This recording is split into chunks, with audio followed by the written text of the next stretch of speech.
Hello boys, hello girls, welcome back.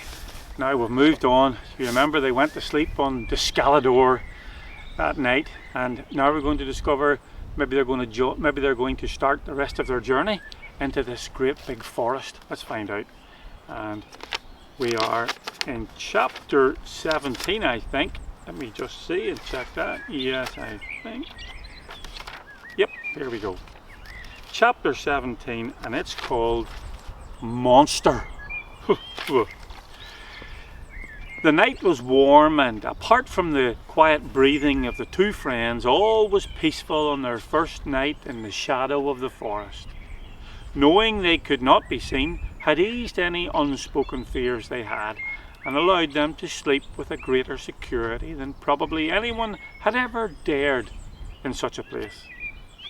It was a cloudless night, and had either of them been awake, they would have seen the sky filled with jewels. Stars beyond number crowded the heavens, stretching all the way down to the flat horizon of sea in one direction and the ragged outline of forest in the other. From the one, faint lapping of sea on sandy beach carried into the still night air.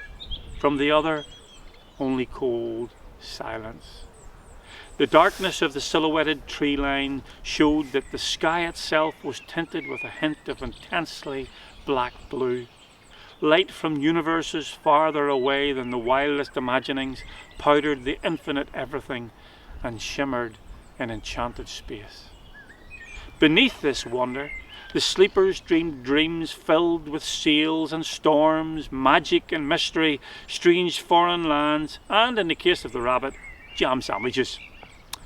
The stars followed their eternal courses, and the world turned to dip towards the warming sun.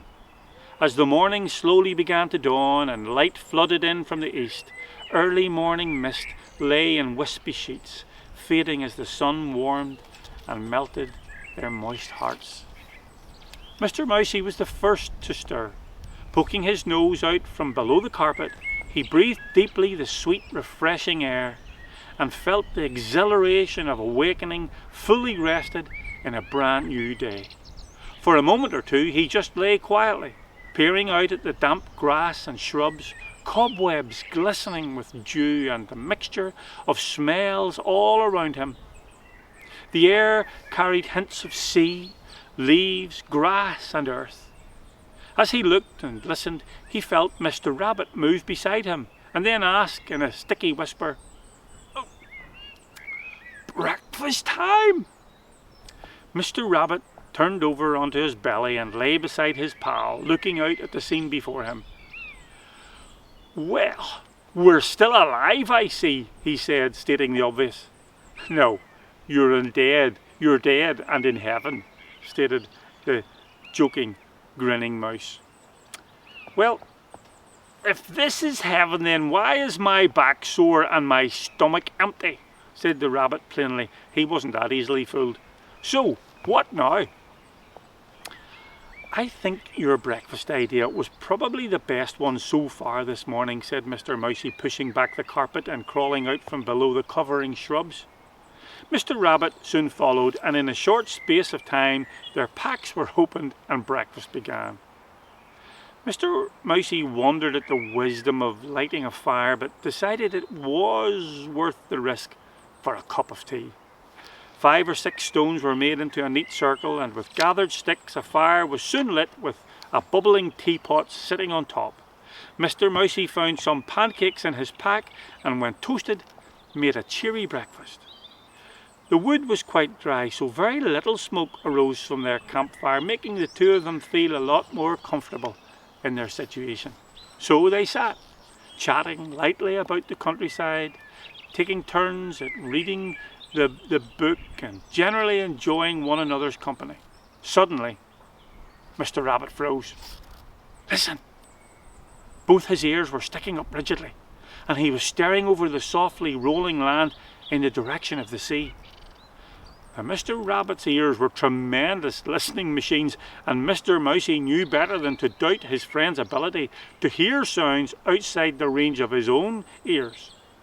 The little mouse's eyes, however, were his asset. They were as sharp as two pins, and so he cast his gaze in the direction his friend's ears were pointed. "What do you hear?" he softly whispered to the rabbit. "A noise," came back the whispered reply. Mr. Mousey studied the scene before them. Patches of sandy earth broke through the grass here and there, and the shrubby bushes around them stood silent and still. "What sort of a noise?" he ventured. "I don't know. Like something being dragged. Listen. There it is again." This time Mr. Mousey heard it, and a regular swishing and scraping. "It's coming this way," said Mr. Rabbit in a much less whispered tone. "Can't we run away?" Mr. Mousey had seen enough recently to reckon this was probably a pretty good idea, but he had a better one. "Quick! The carpet!" Escaping on the carpet had already proved a very successful method of living longer than expected, and so the two small animals quickly unrolled it and jumped on. "Carpet, arise!" cried the mouse. Nothing happened. "Carpet, arise and fly!" he cried again in a more commanding voice. Nothing. Now the oncoming noise was very distinct, and out of the corner of his eye Mr. Mousey caught sight of something advancing through the shrubbery. "Quick! Grab the edge and pull!" he called to the wide-eyed rabbit. He didn't need to be told twice. The two of them tugged at the edges that had made the carpet rise in their earlier carpet trial flights.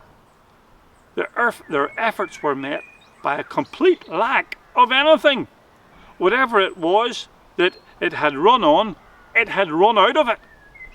It was still out of it. Mr. Mousey tried to remember the words of command he had read in the book, but none had any effect.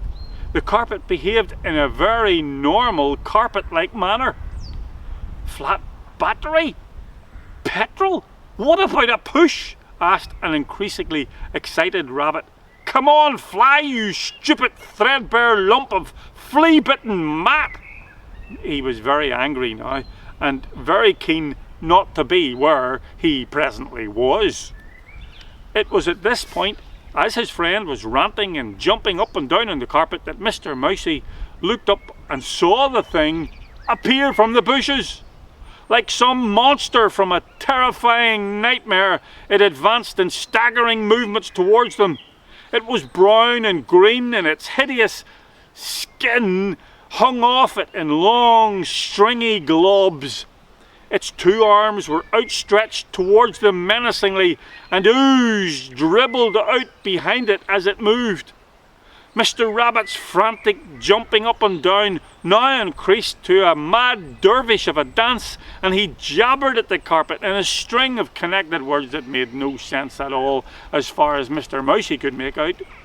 The creature was moving towards them, making a gruesome groaning and sloshing, and without waiting for it to proceed any further, Mr. Mousey took the situation into his own hands.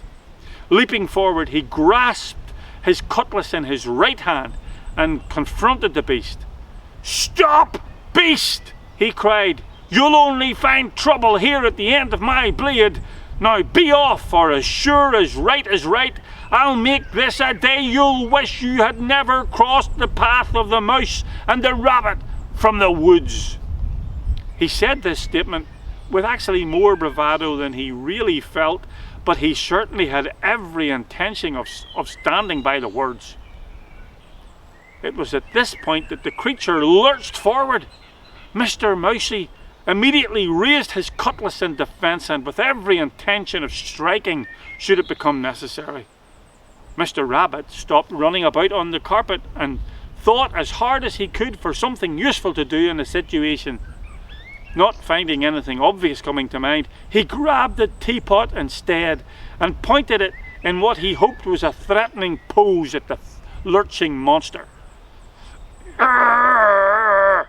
he said in his scariest voice at the creature from behind his friend's shoulder. "Arr!" said the monster as it hit the ground.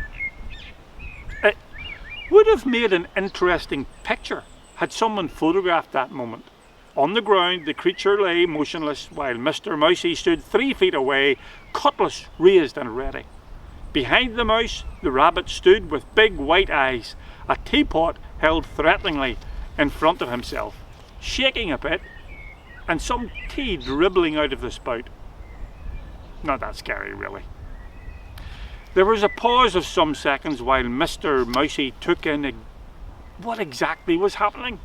The thing, now that it was lying apparently helpless on the ground, seemed a good bit less frightening, and Mr. Mousey lowered his weapon. There was a weak groaning still coming from it, so he knelt down to take a closer look. Seaweed! The thing was covered in seaweed, not stringy skin.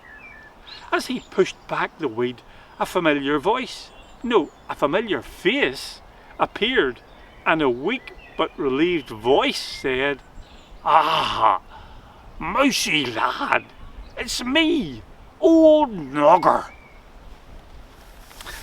Well, it took a while to pull off all the weed, and when they did, the next thing was to dry the poor old beaver off. Since Mr. Rabbit already had the teapot in his hand, he added some water, heated it up, and soon had a nice, hot, sweet cup of tea in Nogger's hand. A few pancakes later, and Nogger's colour returned, and he looked a lot better than he had when they first dug him out of his seaweed suit. When he had recovered to a better-looking parrot, Mr. Mousey asked him the questions both he and Mr. Rabbit had been itching to know the answers to. "Nogger, you certainly know how to scare a body. What on earth were you doing wrapped up in all that seaweed, and how did you ever get here?" "Yes," added Mr. Rabbit, "you want to watch yourself. I nearly did you in back there." Just how he would have managed this with a teapot, he didn't explain. Nogger set down his cup and took a breath. "Well, now, young'uns, that's not so easy to explain. See, I saw you two disappear in a most unnormal way out what I thought was the door. Anyway, it wasn't, was it? So I falls out the window, I does, straight into the sea, and would have gone straight to Davy Jones' locker, except for the angel." "Davy Jones? Angel?" asked the mouse. "Aye, he knows. Davy Jones' locker. It's what we call the bottom of the sea," Nogger replied. "Near drownded I was." As they talked to Nogger, it turned out that the angel was actually a large gull that, along with a couple of its friends, plucked the sinking beaver from the waves and carried him all the way to the beach, less than a quarter of a mile from the mouse and the rabbit. When Mr. Rabbit asked him how he had managed to get himself so clobbered in seaweed, Nogger confessed he may have strayed a little bit off the beach. "Strayed!" exclaimed Mr. Rabbit. "Knowing your eyesight, you probably wandered straight back into the sea." Well, the lack of Nogger's denial more or less confirmed this idea, and instead he went on to explain how he had smelt the pancakes and just headed for the smell. As he spoke, Mr. Mousey considered the salvation of the beaver. It seemed a mighty big coincidence that another, different set of gulls would perform a rescue on the beaver, just as the same as they had for Mr. Rabbit. Yet they were a great many miles from where they had left Keirac and the Wheelers. There was also the fact that with many hundreds of miles of beach to choose from, why choose the very one nearest to themselves to leave the sodden pirate? Mr. Mousey reckoned there was a lot going on in the background of this whole affair that he knew nothing about. Perhaps if Nogger was asked in the right way, without making him clam up on them, he might be able to answer some questions. Now, however, was probably not the right time. What Nogger needed now was some friendship and some kindness. After all, the way things were going on the pirate ship when they escaped, he had probably lost all his friends. what to do with Nogger was answered when, in putting away the book, he glanced at the open page and saw that chapter 6 now had an extra few lines. And so the three of them headed off, leaving the sunlit scrublands and entering the forest with courage and caution. Well, that's the end of that chapter, boys and girls. Now the three of them are on this adventure: Nogger, Mr. Mousey and Mr. Rabbit. And you'll need to tune in to the next chapter to find out what happens next. Well, you take care, and thanks for listening. Until next time, God bless.